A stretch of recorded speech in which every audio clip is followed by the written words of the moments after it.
Mais uma reflexão, um tempo para conhecermos a vontade de Deus através das Escrituras. Bem-vindo a mais esta reflexão. Nós podemos observar na vida de Paulo algo talvez que possa nos ajudar a compreender até mesmo os processos na nossa vida e entendermos que tudo está no plano de Deus. E se a gente entender isso, a gente aprende a confiar, a descansar e a esperar o tempo de Deus.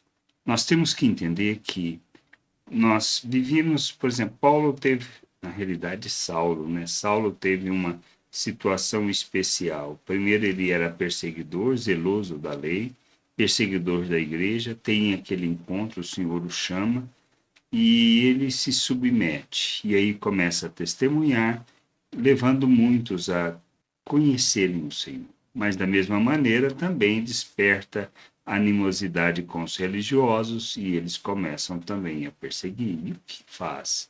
A igreja resolve que é melhor mandar Paulo para Tarso. E assim faz. Isso tudo que a gente precisa entender. O texto lá em Atos 9, 28 a 30 diz assim: E Saulo ficou com eles em Jerusalém, ou seja, com os discípulos, entrando e saindo, pregando ousadamente em nome do Senhor. Falava e discutia com os helenistas, mas eles procuravam matá-lo.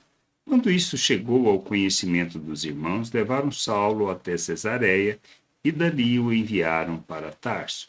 Então, tudo isso, quando a gente vê, a gente passa a compreender que faz parte do processo. E Paulo, indo para Tarso, foi algo talvez fundamental na vida dele, na experiência, no crescimento, no conhecimento da vontade de Deus.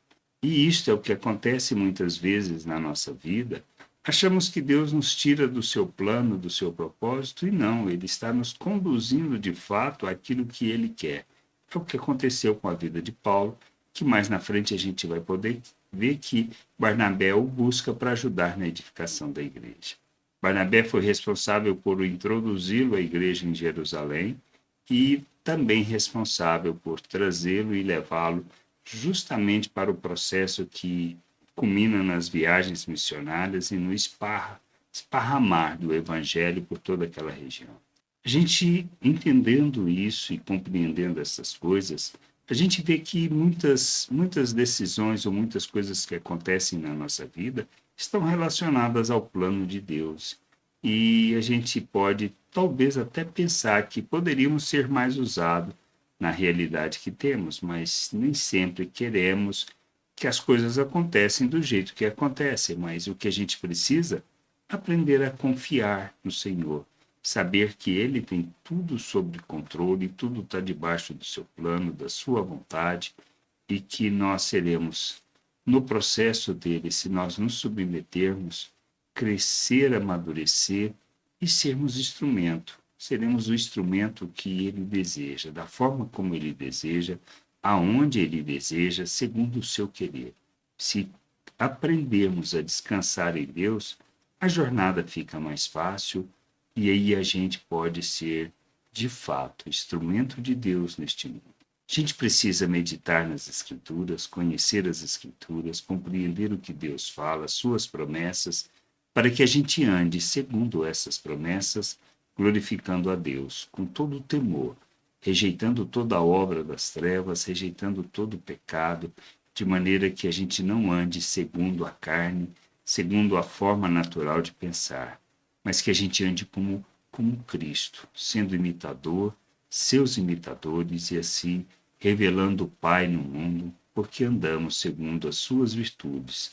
Nas nossas relações, nós expressamos as virtudes do Pai, revelamos o seu amor, manifestamos a sua glória e enchemos a terra com conhecimento da glória do Senhor. Que a gente possa crescer, amadurecer, compreender essas coisas e sermos de Deus o instrumento para a glória e louvor do seu nome. Graça e paz sobre a tua vida. Amém. Gostou da reflexão? Compartilhe. Não deixe de ler as Escrituras. Medite para poder crescer no conhecimento e vontade de nosso Deus e nosso Pai, para que, conhecendo o Senhor, possa o revelar ao mundo.